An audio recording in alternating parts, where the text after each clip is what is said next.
दोस्तों पाइथागोरस प्रमेय के विषय में तो हमने काफ़ी सारी चीज़ें जान ली है। बहुत ही अच्छी तरह से हमने सीखा कि पाइथागोरस प्रमेय क्या होता है, उसे सिद्ध कैसे किया जाता है, पाइथागोरस प्रमेय का विलोम क्या होता है, उसे सिद्ध कैसे किया जाता है। इन सभी चीज़ों को हमने बहुत ही अच्छी तरह से सीखा और समझा। तो अभी तक आपने नोट्स को नहीं देखा है ना, तो जाए दोस्तों आप सभी लोगों को लिंक जो है डिस्क्रिप्शन बॉक्स में मिल जाएगी। सबसे पहले उसे देखिए, क्योंकि यही सवाल दोस्तों 4 या फिर 5 नंबर में हर साल पूछे ही जाते हैं।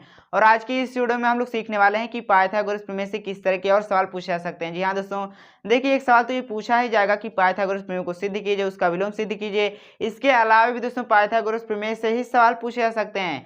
ये जो आप यहाँ देख सकते हैं ना, लिखा गया है पाइथागोरस प्रमेय, बहुत ही महत्वपूर्ण दोस्तों टॉपिक है, इससे सवाल हर साल पूछे जाते हैं। तो वीडियो को पूरा देखिएगा, अंत तक दोस्तों देखिएगा, क्योंकि जो सवाल हम करने वाले हैं वही सवाल आप सभी के पेपर में आज सभी लोगों को देखने को मिलने वाला है। चलिए दोस्तों, वीडियो में आगे बढ़ने से पहले अभी तक आपने चैनल को सब्सक्राइब नहीं किया है तो क्या करें, जल्दी सब्सक्राइब भी कर दीजिए। आइए देखते हैं सबसे पहला सवाल। यहाँ पर दोस्तों देख सकते हैं लिखा गया है कि एबीसी एक समद्विबाहु त्रिभुज है। सवाल यहाँ ये उठता है कि समद्विबाहु त्रिभुज किसे कहा जाता है। बिल्कुल ही दोस्तों ध्यान से सुनिएगा, क्योंकि ये सभी चीजें हम जानते भी है, फिर सारे सीख लेते हैं। तो आप यहाँ देख सकते हैं लिखा गया है कि एबीसी एक समद्विबाहु त्रिभुज है। समद्विबाहु त्रिभुज दोस्तों उसे कहा जाता है जिसकी दो भुजाएं बराबर होती है। एक ऐसा त्रिभुज जिसमें दो भुजाएं बराबर होती है उसे दोस्तों समद्विबाहु त्रिभुज हम कह देते हैं। वही चीज यहाँ पर कही जा रही है कि एबीसी दोस्तों एक ऐसा त्रिभुज जिसकी दो भुजाएं बराबर है, या फिर हम ये कह सकते हैं कि समद्विबाहु त्रिभुज है। फिर देखिए लिखा गया है कि जिसका कोण सी समकोण है। उसी के साथ साथ दोस्तों जो त्रिभुज दिया गया ना एबीसी, उसमें जो कोण सी है समकोण है 90 डिग्री का है। तो ये कहा जा सकता है कि जो दोस्तों त्रिभुज दिया गया ना समद्विबाहु समकोण त्रिभुज है। एक ऐसा त्रिभुज जिसमें दो भुजाएं बराबर, उसी के साथ साथ एक कोण 90 डिग्री का है। फिर देखिए हमें सिद्ध करना है कि ए बी स्क्वायर बराबर होगा 2ac के स्क्वायर की। ये दोस्तों सिद्ध करने वाले सवाल है। ये सवाल हमसे 2 या फिर 3 नंबर से ज्यादा में तो नहीं पूछा जाएगा, क्योंकि आसान है। अब देखिए सवाल करना किस तरह से दोस्तों, दिक्कत जानते हैं हमें कहाँ होती है, लिखने में दिक्कत होती है। सवाल तो हम कर लेते हैं लेकिन लिखने में दिक्कत होती है। तो हम दोस्तों लिखकर सीखेंगे, वहाँ समय थोड़ा ज्यादा लग सकता है, लेकिन बहुत ही अच्छी तरह से सीखने वाले हैं। अब देखिए सबसे पहले देखिए दोस्तों देख सकते हैं लिखा गया कि जो त्रिभुज दिया गया ना, त्रिभुज एबीसी, ये जो त्रिभुज हमें यहाँ पर दोस्तों दिया गया है ना, कैसा त्रिभुज दिया गया है, समद्विबाहु त्रिभुज है। तो आपको यहाँ पर दोस्तों लिखना है समद्विबाहु त्रिभुज दिया गया है। ये कैसा त्रिभुज है, समद्विबाहु त्रिभुज। तो ये चीज दोस्तों आप सभी लोगों को लिखनी होगी कि देखिए, क्योंकि इसी के नंबर दिए जाते हैं। अगर दोस्तों आप लिखेंगे नहीं, डायरेक्ट सवाल कर देंगे तो नंबर जो है कट जाएगा। तो चूंकि ये जो त्रिभुज दोस्तों दिया गया है एक समद्विबाहु त्रिभुज है। अब चूंकि एक समद्विबाहु त्रिभुज दोस्तों दिया गया है ना, तो इसकी दो भुजाएं बराबर होनी चाहिए। कौन सी दो भुजाएं बराबर होंगी, अब आप दोस्तों यहाँ देख सकते हैं जो त्रिभुज बनाया गया ए बी क्या दिया गया है, कर्ण दिया गया है। कर्ण दोस्तों, कर्ण को तो हम लंब या फिर आधार के बराबर नहीं किया जा सकता। क्यों, अगर दोस्तों कर्ण को ही बराबर कर दिया जाएगा तो त्रिभुज तो बनेगा ही नहीं। तो हम यहाँ क्या लिखेंगे, इसमें दोस्तों जो AC दिया गया है BC के बराबर दिया गया है। क्या है, AC जो हमारा BC के बराबर। इसके बाद दोस्तों क्या लिख सकते हैं, AC हमारा BC के बराबर। देखिए इसके नीचे दोस्तों आपको लिख देना है कि इसके बाद हम क्या कह सकते हैं, चूंकि एक समद्विबाहु त्रिभुज है तो यहाँ पर दोस्तों जो AC BC के बराबर होगा। अब देखिए इसके बाद आपको ये लिखना है कि त्रिभुज एबीसी में दोस्तों हम क्या कर सकते हैं, ये जो त्रिभुज एबीसी दिया गया है दोस्तों, कैसा त्रिभुज दिया गया है, यहाँ पर हम पाइथागोरस प्रमेय लगाएंगे। क्या लगाएंगे, यहाँ पर दोस्तों हम पाइथागोरस प्रमेय लगाने वाले हैं। पाइथागोरस प्रमेय क्यों लगाने वाले हैं दोस्तों पाइथागोरस प्रमेय, क्योंकि एक समकोण दोस्तों त्रिभुज दिया गया है, तो यहाँ पर तो पाइथागोरस प्रमेय लगेगी ही। पाइथागोरस प्रमेय लगाएंगे तो हम यहाँ पर लिख देते हैं पाइथागोरस प्रमेय से। यहाँ पर दोस्तों त्रिभुज एबीसी में पाइथागोरस प्रमेय से क्या हो जाने वाला है, देखिए बिल्कुल ही ध्यान से दोस्तों देखिएगा। सबसे बड़ी वाली भुजा कर्ण जिसे कहा जाता है, तो कर्ण दोस्तों AB है, तो AB का वर्ग बराबर हो जाएगा हमारा BC का वर्ग। BC वर्ग दोस्तों क्या, प्लस का AC वर्ग। तो इस तरह से हमने दोस्तों यहाँ पर लिख दिया पाइथागोरस प्रमेय से त्रिभुज एबीसी में जो सबसे बड़ी वाली दोस्तों भुजा दी गई है जो AB है, उसका वर्ग बची हुई अन्य दो भुजाओं के वर्गों की योग के बराबर होता है। तो इस तरह से अब देखिए आगे दोस्तों आपको क्या लिखना है, यहाँ पर हम करते हैं। यहाँ पर आप दोस्तों बिल्कुल ध्यान से देखिएगा, AB वर्ग बराबर होगा हमारा। अब यहाँ सवाल ये उठता है ना कि AC को बदला जाए, चूंकि AC और BC बराबर दिया गया है, AC को बदला जाए या फिर BC को बदल दिया जाए। यहाँ पर देखिए सवाल में हमें सिद्ध क्या करना है, हमें सिद्ध करना है कि AB का वर्ग दोस्तों 2AC के बराबर होगा, 2AC का वर्ग बराबर होगा। चूंकि AB का वर्ग हमारा आ चुका है, इधर दोस्तों हमें AC लाना है। अब AC लाना है तो BC को बदल देना होगा। अगर AC को ही बदल देंगे तो दोस्तों सिद्ध हमारा गलत हो जाएगा।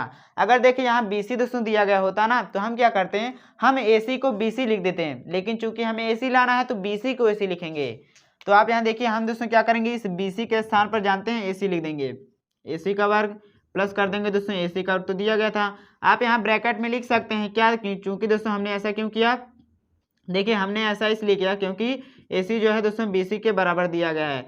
तो इसीलिए हमने दोस्तों ऐसा किया, क्योंकि जो AC दिया गया ना वो BC के बराबर दिया गया है, तो BC के स्थान पर AC हमने लिख दिया। अब इसके बाद दोस्तों आपको क्या कर देना है आता है, इसके बाद देखिए हम ये कह सकते हैं कि AC square plus AC square ये हो जाएगा दोस्तों 2AC का वर्ग। तो देखा आपने, इस तरह से हमने सिद्ध कर लिया। ये दोस्तों सवाल दिया गया तो 2 या फिर 3 नंबर से ज़्यादा में नहीं पूछा जाएगा। तो जल्दी से आप क्या कीजिए, इसे नोट कर लीजिए। इसी तरह से आप सभी को लिखना होगा, बाकी आप इसे नीचे लिख दीजिएगा। आइए देखते हैं दूसरा सवाल। बहुत ही प्यारा सवाल दिया गया है। ये सवाल भी दोस्तों मैंने देखा है, काफ़ी सारे सवाल पूछा गया है। देखिए यहाँ पर लिखा गया है कि एक समबाहु त्रिभुज है। यहाँ पर दोस्तों समबाहु त्रिभुज की बात की जा रही है। समबाहु त्रिभुज किसे कहा जाता है? एक ऐसा त्रिभुज जिसकी तीनों भुजाएं बराबर होती है, उसे ही दोस्तों समबाहु त्रिभुज कह दिया जाता है। देखिए यहाँ समद्विबाहु दिया गया था, लेकिन दोस्तों यहाँ देखिए द्वि लगाया गया, यानी कि 2 भुजाएं बराबर होगी। यहाँ समबाहु दिया गया है तो तीनों भुजाएं बराबर होंगी। तो यहाँ पर कहा जा रहा है कि एक समबाहु त्रिभुज है, ABC की भुजा 2A। यहाँ पर दोस्तों भुजा दे दी गई, साइड बता दी गई है, जैसा कि आप यहाँ देख सकते हैं।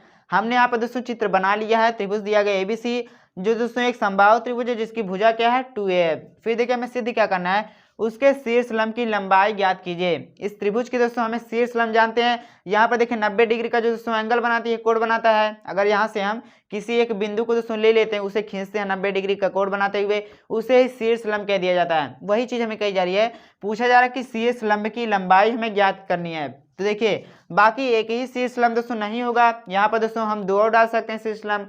किस तरह से? देखिए यहाँ से दोस्तों अगर हम डालेंगे तो एक हो जाएगा, यहाँ से दूसरा हो जाएगा, बाकी उसे छोड़ दीजिए। हमें सिर्फ इसी की दोस्तों लंबाई ज्ञात करनी है। चलिए कर लेते हैं। अब देखिए चूंकि आपको दोस्तों लिखना होगा क्या, यहाँ पर देखिए दिया क्या गया दोस्तों, जो त्रिभुज दिया गया ना ABC, कैसा त्रिभुज है? एक दोस्तों समबाहु त्रिभुज है। समबाहु त्रिभुज दिया गया है।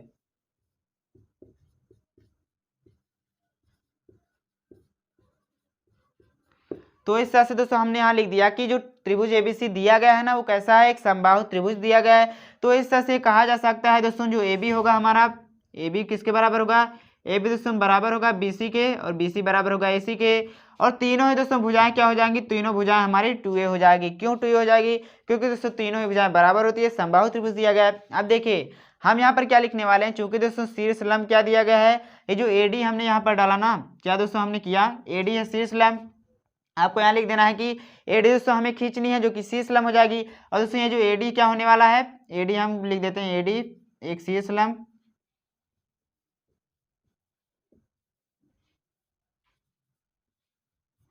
अब चूंकि दोस्तों जो AD हमने यहाँ पर खींचा है ना, AD क्या है, एक शीर्ष लंब है।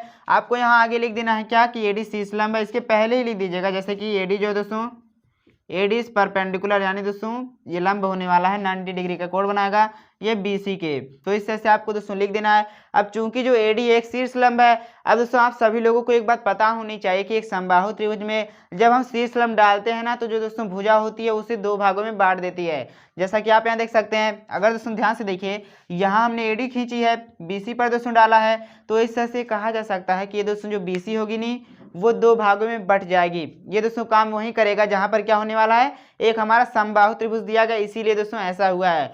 तो आपको यहाँ ये लिखना है, चूंकि दोस्तों AD शीर्ष लंब है, तो हम ये कह सकते हैं क्या दोस्तों, कहा जा सकता है कि जो BD हमारा बराबर होगा, क्या BD हमारा बराबर होने वाला है, ये BD इस DC के बराबर होगा।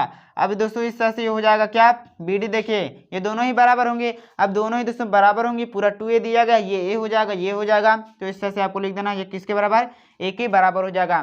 तो देखा आपने। अब आपको दोस्तों आगे जानते हैं क्या करना है। अब देखिए हम कोई सा भी त्रिभुज ले लेंगे, कोई भी त्रिभुज ले सकते हैं। यहाँ पर 3 त्रिभुज बन रहा है, लेकिन दोस्तों 2 त्रिभुज, यानी कि जब शीर्ष लंब हमने डाला तो एक त्रिभुज ये बना, एक त्रिभुज ये बना। तो इसमें से दोनों में से कोई लेना है। तो हमें यहाँ लिखना है कि त्रिभुज दोस्तों ABD में, त्रिभुज ABD, यानी कि दोस्तों हमने इस वाले को ले लिया। आप आगे लिख दीजिएगा कि पाइथागोरस प्रमेय से, यहाँ पर जगह दोस्तों नहीं है, लिखने में थोड़ी सी दिक्कत हो रही है, इसलिए हम नहीं लिख रहे हैं। अब यहाँ देख सकते हैं, अगर इसकी बात दोस्तों की जाए तो सबसे बड़ी वाली भुजा क्या हो जाएगी, सबसे बड़ी वाली दोस्तों भुजा हमारी हो जाने वाली है AB, यानी कि 2A। अगर इसका हम वर्ग कर देते हैं तो ये दोस्तों किसके बराबर होगा, बची हुई 2 भुजाओं के वर्गों के योग के। बची हुई 2 भुजाएं दोस्तों कौन सी हो जाएगी, यहाँ पर लिख देते हैं, ये दोस्तों ये हो जाएगा, ये देखिए एक तो हमारा AD हो जाएगा, तो यहाँ पर लिख देते हैं AD का वर्ग, प्लस कर देंगे दोस्तों हमारा BD हो जाएगा, जो कि दोस्तों A दिया गया है, हमने निकाल लिया ये है। अब आइए इसे सॉल्व कर लेते हैं। क्या हो जाएगा, देखिए दोस्तों AD का वर्ग हो जाएगा, इसे बराबर कर देते हैं। 2 का वर्ग किया जाएगा 4 हो जाएगा, 4 का ए स्क्वायर, यहाँ प्लस का ए स्क्वायर इधर उठा ले आएंगे तो माइनस का ए स्क्वायर, तो दोस्तों 3 ए स्क्वायर हो जाएगा। इतना हमने सीखा। जब इसे हमने घटाया तो 3 ए स्क्वायर हो गया। अब देखिए यहाँ पर से दोस्तों हमें ए डी निकालना है, ए डी के स्क्वायर से तो मतलब नहीं है, तो ए डी का दोस्तों हो जाएगा वर्गमूल में बदल जाएगा। तो यहाँ देख सकते हैं दोस्तों 3 ए स्क्वायर लिखा गया है, तो इसका हम क्या करेंगे वर्गमूल निकालेंगे।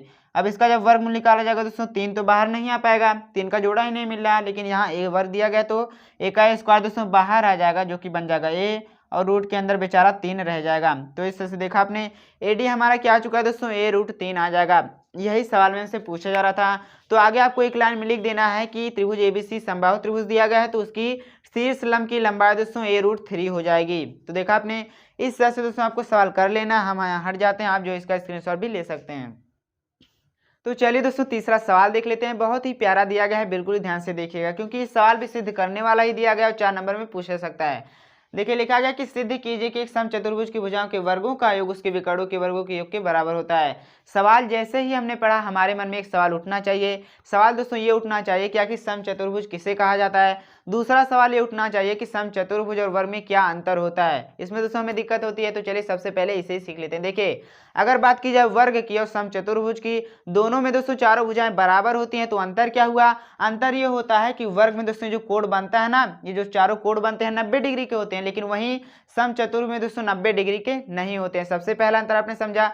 दूसरा अंतर ये होता है वर्ग और समचतुर्भुज में कि दोस्तों वर्ग के दोनों विकर्ण बराबर होते हैं, लेकिन समचतुर्भुज के विकर्ण बराबर नहीं होते हैं।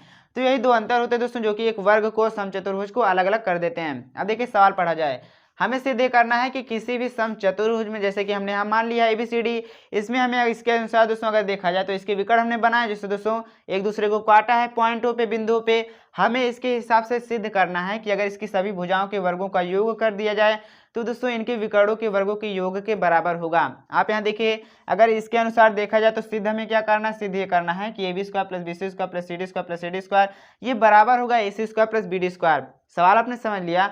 अब देखिए करना किस तरह से है दोस्तों, उसे सीखते हैं। सबसे पहली बात दोस्तों, ये क्या दिया गया, समचतुर्भुज। हम क्या जानते हैं, सभी भुजाएं बराबर होती हैं, तो एक लिख लेते हैं। अगर इसके हिसाब से देखा जाए तो हम दोस्तों ये कह सकते हैं कि AB बराबर होगा BC, ये दोस्तों CD, और ये बराबर होगा हमारा AD, यानी कि चारों भुजाएं आपस में बराबर होंगी। और एक चीज आप सभी लोगों को दोस्तों मालूम होनी चाहिए, क्या मालूम होनी चाहिए कि एक जो समचतुर्भुज होता है ना दोस्तों, अगर इसके विकर्ण हम बनाते हैं तो एक दूसरे को दोस्तों काटते हैं और 2 भागों में काटते हैं, 2 भागों में बांट देते हैं। जैसे कि अगर देखिए, अगर बात की जाए दोस्तों, हमने इसे बनाया विकर्णों को, तो ये एक दूसरे को पॉइंट और बिंदु पर काट दिया। उसी के साथ साथ ये दोस्तों जो भाग होता है ना, ये इसके बराबर होगा, ये हिस्सा इसके बराबर होगा, और ये हिस्सा इसके बराबर होगा। ये दोस्तों आप सभी लोगों को पता होना चाहिए। एक दूसरे को 2 बराबर भागों में बांट देते हैं, ये चीज़ आप सभी लोगों को पता होनी चाहिए। उसी के साथ साथ ये जो कोण बनता है ना, ये दोस्तों जो कोण बनता है वो कितने डिग्री का होता है, 90 डिग्री का होता है, ये भी आपको पता होना चाहिए। अब देखिए यहाँ से हम क्या कर सकते हैं, हम दोस्तों ये लिख सकते हैं क्या कि अगर हम बात करें AO, क्या दोस्तों दिया गया है AO, ये बराबर होगा किसके, OC के बराबर। उसी के साथ साथ ये दोस्तों OC दिया गया है, OC क्या है, इस पूरे ही AC का आधा है। AC का आधा दोस्तों इस लिख सकते हैं क्या, AC का अगर हम आधा कर देते हैं ना, तो उसी तरह से AO बराबर OC, और दोस्तों यही AC का आधा दिया गया है। दोनों बराबर दिए गए हैं तो आधा कह सकते हैं। फिर देखिए दूसरा हम ये लिख सकते हैं कि जो BO है, BO दोस्तों क्या है, OD के बराबर है, और यही BO OD दोस्तों क्या है, इस BD का आधा है। किसका, BD का आधा। बस दोस्तों सवाल में यही आपको पता होना चाहिए, सभी चीजें आपको पता ही होनी चाहिए। देखिए आगे आपको करना है कि कोई भी दोस्तों त्रिभुज ले लीजिए, आप कोई भी त्रिभुज ले लीजिए। जैसे कि हम मान लेते हैं दोस्तों, यहाँ हम क्या लेते हैं, जैसे कि हम ले लेते हैं त्रिभुज AOB में अगर दोस्तों आप देखिएगा त्रिभुज AOB में हम क्या करेंगे, पाइथागोरस थ्योरम लगाएंगे, पाइथागोरस प्रमेय से। यहाँ दोस्तों बोर्ड हिल रहा है, तो पाइथागोरस प्रमेय से देखिए क्या हो जाने वाला है। आप दोस्तों जो है कोई भी त्रिभुज ले सकते हैं। हमने यहाँ पर ये छोटा वाला त्रिभुज ले लिया, ऊपर जो हमने बनाया है 90 डिग्री वाला। अब यहाँ देखिए चूंकि ये 90 डिग्री का है तो पाइथागोरस प्रमेय तो लगाएंगे ही। किस तरह से लगाइएगा, यहाँ देख सकते हैं दोस्तों AB का वर्ग, यहाँ हो जाने वाला AB का वर्ग, ये बराबर होगा किसके, OA का वर्ग प्लस OB का वर्ग। इतना आपने दोस्तों अच्छी तरह से समझ लिया। दोस्तों इतना सभी ने अच्छी तरह से सीखा। देखिए मेन काम दोस्तों हम करने वाले हैं, बिल्कुल ध्यान से देखिएगा। यहाँ AB लिखा गया है तो इसे दोस्तों लिख लेते हैं, यहाँ से शुरू करते हैं क्योंकि जगह नहीं है। तो ए बी का वर्ग दोस्तों बराबर होगा, यहाँ देखिए ओ ए लिखा गया है, ओ ए के स्थान पर दोस्तों क्या लिखा जा सकता है, ए सी बटे 2 लिखा जा सकता है। ओ सी भी लिखा जा सकता है लेकिन वो दोस्तों हम नहीं लिखेंगे क्योंकि उसकी हमें जरूरत ही नहीं है। तो हम क्या करेंगे, उसके स्थान पर दोस्तों ए सी बटे 2 लिख देंगे। तो ए के स्थान पर हम क्या लिखेंगे, ए सी बटे 2, तो इसका हम दोस्तों क्या करने वाले हैं, वर्ग कर देंगे, यहाँ प्लस करेंगे। उसी तरह से ओ बी लिखा गया,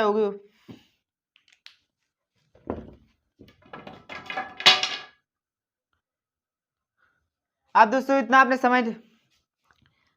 इतना तो आप सभी ने अच्छी तरह से सीख लिया। देखिए आगे आपको मेन काम दोस्तों करना है, बिल्कुल ध्यान से देखिएगा।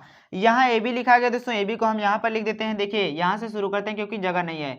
तो ए बी का वर्ग दोस्तों बराबर होगा, किसके बराबर होगा, यहाँ पर ओ ए लिखा गया, ओ ए दोस्तों किसके बराबर दिया गया है, ऊपर यहाँ देखिए ओ ए बराबर है ए सी बटे 2 के, तो इसके स्थान पर हम क्या करेंगे, ए सी बटे 2 लिख देंगे। तो यहाँ पर दोस्तों हम लिख देते हैं ए सी बटे 2, ओ ए के स्थान पर इसका वर्ग कर देते हैं क्योंकि वर्ग दिया गया है। अब देखिए दोस्तों यहाँ ओ बी लिखा गया या फिर कहें कि बी ओ लिखा गया है, बी ओ किसके बराबर है, बी डी बटे 2 के, तो इसके स्थान पर दोस्तों हम क्या लिखेंगे, बी डी बटे 2, इसका भी हम क्या कर देंगे, वर्ग कर देंगे। इतना आप सभी ने अच्छी तरह से सीख लिया।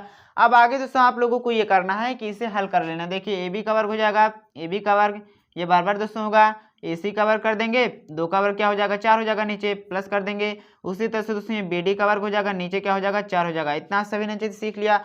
अब आपको करना ये है ना दोस्तों, आगे चले कर लेते हैं, बाकी आप लाइन से करिएगा, नीचे लिखिएगा। ए बी का दोस्तों हम रहने देते हैं, ए बी का वर्ग ये हमारा बराबर होगा, किसके बराबर हो जाएगा, यहाँ से दोस्तों देखिए अगर इसका हम एलसीएम ले लेते हैं, क्या बन जाएगा, ए सी का स्क्वायर प्लस का बी डी का स्क्वायर, ये बन चुका है दोस्तों ए सी का स्क्वायर प्लस बी डी का स्क्वायर। नीचे क्या होगा, नीचे 4 बचेगा, 4 बचेगा, उसका तिरछा गुणा कर देंगे, तिरछा दोस्तों गुणा कर देंगे, तो यहाँ क्या हो जाएगा, 4 से गुना हो जाएगा, तो ये बन जाएगा दोस्तों 4 ए बी का स्क्वायर। क्या बन चुका है, 4 ए बी का स्क्वायर, जब दोस्तों हम तिरछा गुना करेंगे। बाकी आप कर लीजिएगा आगे। अब देखिए दोस्तों 4 ए बी स्क्वायर बराबर A C square plus B D square, हमें सिद्ध क्या करना है दोस्तों, इधर वाला तो हमने ले आए लेकिन यहाँ 4 ए बी स्क्वायर लिखा गया, इसके स्थान पर दोस्तों क्या लिखा जा सकता है। अब देखिए बिल्कुल ध्यान से देखिएगा क्योंकि मेन काम दोस्तों अब हम करने वाले हैं। देखिए करना आप लोगों को ये है कि ए बी स्क्वायर लिखा गया, 4 ए बी स्क्वायर 4 बार है, इसे दोस्तों अगर अलग अलग करके लिखा जाए तो किस तरह से लिखिएगा, इसे हम लिख सकते हैं क्या, यहाँ ऊपर दोस्तों देख लीजिए, इसे लिखा जा सकता है A B square plus A B square plus A B square plus A B square. यहाँ दोस्तों 4 बार लिखा गया है तो इसे हम 4 बार इस तरह से लिख सकते हैं। अब चूंकि ए बी बराबर बी सी बराबर ए सी बराबर सी डी, ये सभी दोस्तों बराबर ही दिया गया, यानी कि चारों भुजाएं बराबर दी गई हैं, तो इसके स्थान पर दोस्तों क्या लिखा जा सकता है, हम लिख सकते हैं ए बी स्क्वायर प्लस कर सकते हैं B C square plus C D square plus D A square A D square, ये बराबर दोस्तों हो जाएगा हमारा A C square plus B D square के। जी हाँ दोस्तों, इतना सभी ने अच्छी तरह से सीख लिया होगा दोस्तों। सवाल तो हमारा हो चुका है, यही हमें करना था। आपको करना ये है कि दोस्तों ये 4 ए बी स्क्वायर लिखा गया, इसे अलग अलग करके लिखा जा सकता है, A B square plus A B square plus A B square plus A B square. चूंकि ए बी बराबर बी सी बराबर सी डी बराबर ए डी है, तो दोस्तों इसी ए बी के प्लेस पे हम बी सी लिखेंगे, इस दूसरे वाले तीसरे वाले ए बी के प्लेस पे हम सी डी लिखेंगे और चौथे वाले के प्लेस पे ए डी लिख देंगे। जल्दी से इसके स्क्रीनशॉट ले लीजिए।